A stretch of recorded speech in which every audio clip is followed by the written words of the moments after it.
নির্বাচন আমরা আপনারা আসবেন, আমরা আপনাদেরকে সাধুবাদ জানাই, কিন্তু কিছুদিন পরে আসেন ইন্টারিম এই বিচার করতে হিমশিম কাছে। তারা আসলে কি করবে একটা নির্বাচিত সরকার? আমাদের মুসলমানদের নিয়ম নীতিকে তারা অবঞ্চিত করে, তারা নিজেরা তো মানে না, অন্যদেরকে মানতে দিচ্ছে না। 5 মেকে যেন শহীদ দিবস ঘোষণা করা হয়, এটা আমাদের দাবি। আমরা তো একটা নির্বাচন প্রক্রিয়ায় ছিলাম, আমরা উপভোগ করেছি যে আমরা কিরকম আনন্দ কিরকম দুঃখ হতাশা আমরা ছিলাম।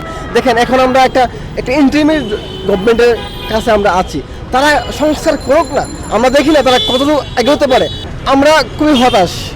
এই দেখেন আমরা এত কষ্ট করে এই গুলি খেয়ে আহত হয়ে আমরা এই গণ-অভ্যুত্থান সফল হয়েছি, কিন্তু দেখেন কতিপয় কুচুকরিকারী মহলের জন্য আমাদের মুসলমানদেরকে, আমাদের যে বাংলাদেশের সাধারণ আমজনতা, তাদেরকে একটা ধোঁয়াশার মধ্যে রেখে দিয়েছে।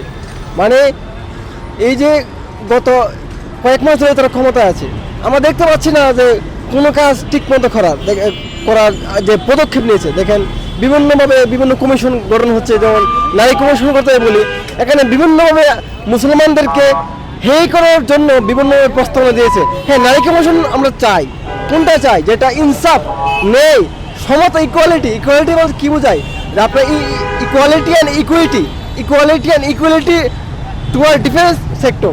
Equality is all equal, but equality বলতে কাজে বোঝায় যার যেরকম অধিকার প্রয়োজন আমরা সেরকম অধিকার দেব।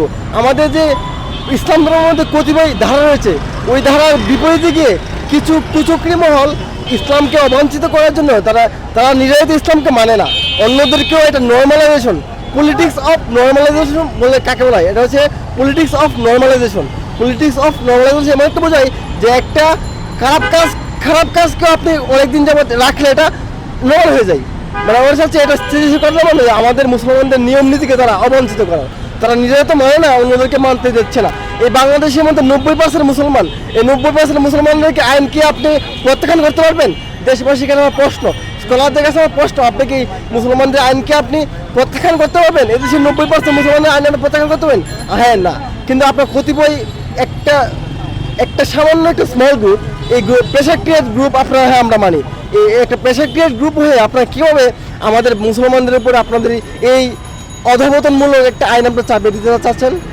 আমি আমার ইন্টারিম গভর্নমেন্টকে আমরা এই বার্তা পৌঁছে দিতে চাই যে আমাদের বাংলাদেশের মুসলমান, আমার আমজনতা, যারা শিক্ষিত জনতা, যারা পলিটিক্স কি চলে বুঝে, আমরা চাই এরকম ধামাচাপামূলক বিভিন্ন আলেমদেরকে গুম, হত্যা, এগুলো তো আর হবে না ইনশাল্লাহ, আশা করি এগুলো না হয়। এবং যারা 5 মে যারা আলেমদেরকে হত্যা করেছিল তাদেরকে যেন গ্রেফতার করা হয় এবং উপযুক্ত শাস্তি প্রদান করা হয়, এবং যারা আহত নিহত হয়েছে তাদেরকে সরকারিভাবে তাদেরকে যেন রাষ্ট্রীয় স্বীকৃতি প্রদান করা হয়, এবং তাদেরকে যেন আপনার স্বাবলম্বী হওয়ার জন্য চেষ্টা করা হয়, এবং 5 মেকে যেন শহীদ দিবস ঘোষণা করা হয়, এটা আমাদের দাবি। প্রেশার ক্রিয়েট গ্রুপ হচ্ছে এমন একটা গ্রুপ যে তারা সরকারে না গিয়ে সরকারকে স্ট্রেস চাপ সৃষ্টি করবে। কিন্তু দেখেন আমাদের বর্তমানে প্রেশার ক্রিয়েট গ্রুপ কারা হচ্ছে?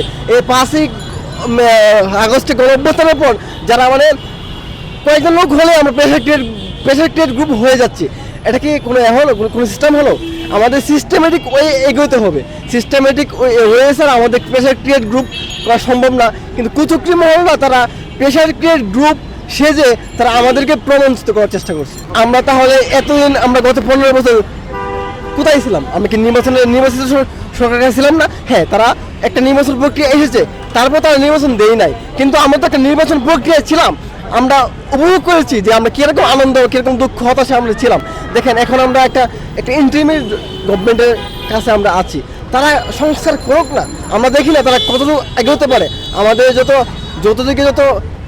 লেকেন্সি আছে তা আমরা লেকেন্সিগুলো আমরা কমপ্লিট করি, তারপর না আমরা নির্বাচনে আসি। ইন্টারিম এই বিচার করতে হিমশিম কাচ্ছে, তারা আসলে কীভাবে করবে একটা নির্বাচিত সরকার? এটা কোনো ওয়ে আছে? হ্যাঁ, আপনি নির্বাচন আপনারা আসবেন, আমরা আপনাদেরকে সাধুবাদ জানাই, কিন্তু কিছুদিন পরে আসেন, সংস্কার হোক, আমরা দেখি কি হয়। আপনারা এখন নির্বাচন না আছে, দরকার বললে আপনারা ইন্টারিম গভর্নমেন্টকে সাহায্য করেন, যে আমরা আপনাদেরকে সাহায্য করি, যতদূর সম্ভব সংস্কার কাজ আমরা চালিয়ে যাই, তারপর আমরা নির্বাচনে আসি।